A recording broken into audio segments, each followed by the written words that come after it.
கிராமம் பெருமைக்குரிய கிராமம். இது மருத்துவரையா அவர்களை போற்றி நேசிக்கிற கிராமம். அதே மாதிரி நம்முடைய மருத்துவர் சென்னையா அன்புமணி அவர்களை ஆதரிக்கிற கிராமம். பாட்டாளி மக்கள் கட்சிக்கு மாம்பழ சின்னத்திற்கு வாக்களிக்கிற கிராமம். இப்ப கூட்டணி கட்சியில் நிறைய சேர்ந்திருக்கு. அதனால உங்களை எல்லாம் பார்த்து இந்த இரவு நேரத்துல பார்க்க வந்தவங்க கூட நீங்க எல்லாம் கூட பேர் கூடி நின்று ஆரத்தி எடுத்து வரவேற்பு கொடுத்தவங்களுக்கு முதல்ல நெஞ்சார்ந்த நன்றியை தெரிவித்துக் கொள்கிறோம். இந்த தேர்தல் முக்கியமான தேர்தல். ஏதோ மாநில அரசுக்கான தேர்தல் அல்ல, இந்திய நாட்டிற்கு நாடாளுமன்றத்திற்கான தேர்தல்.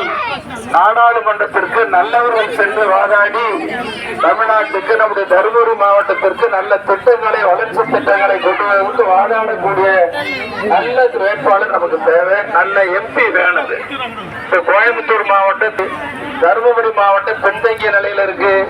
இதற்கு தொடர்ந்து பாடுபட்டு வருகிற நிலையில மேலும் சமச்சீர் வளர்ச்சி பெறும் தருமபுரி மாவட்டம் மற்ற மாவட்டங்களைப் போல நல்ல வளர்ச்சி திட்டங்கள் பெறுவதற்கு நல்ல நாடாளுமன்ற உறுப்பினராக படித்தவர், பெண் வேட்பாளர், பெண்களை திறமையானவர்.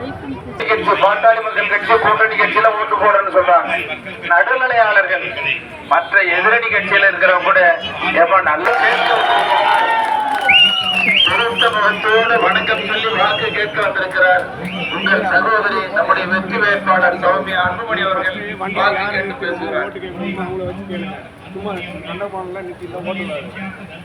கரியம்பட்டி பொதுக்கூட்டம் மாதிரி கூட இருக்கிறீங்க. உங்களை பார்த்தோன்னே நானே பிடிச்சு போயிட்டேன். ரொம்ப சந்தோஷம். எழுச்சியா வேற சத்தம் போட்டு ரொம்ப நன்றி.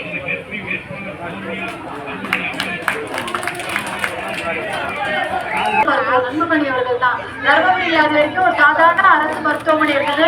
அதை மருத்துவ கல்லூரியா தரம் உயர்த்தின பின்பு உங்களுக்கு சென்னையில அப்பல்லோல கிடைக்கிற ட்ரீட்மெண்ட் இங்க தர்மபுரி அரசு மருத்துவ கல்லூரியில கிடைக்குது. அதற்கு காரணம் மருத்துவர் அன்புமணி அவர்கள். அவருடைய சின்னம் மாம்பழம். அதற்காக தான் உங்களிடம் நான் ஓட்டு கேட்டு வந்திருக்கிறேன். ஏன்னா அவருக்கு வாய்ப்பு வழங்கினா நிறைய செய்வாரு. அதே போல எனக்கும் வாய்ப்பு வழங்குங்க. எனக்கும் மாம்பழ சின்னத்துல போட்டு உங்க ஆதரவு கொடுங்க. உங்களுக்கான நிறைய திட்டங்களை நானும் வச்சிருக்கிறேன். நீங்க அந்த காலத்துல எல்லாம் ஊசி போட்டிருப்பீங்க. எப்படி